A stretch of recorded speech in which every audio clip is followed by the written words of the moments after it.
பொங்கல் பொங்கல் பொங்கல் பொங்கல்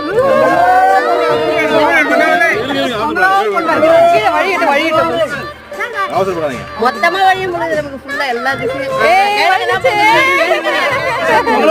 மேற்கு பார்த்து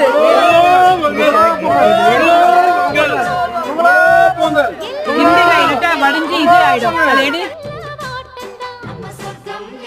மண்ணில் உள்ளது வானில் இல்லையடி, நம்ம இன்பம் என்பது கண்ணில் உள்ளது கனவில் இல்லையடி.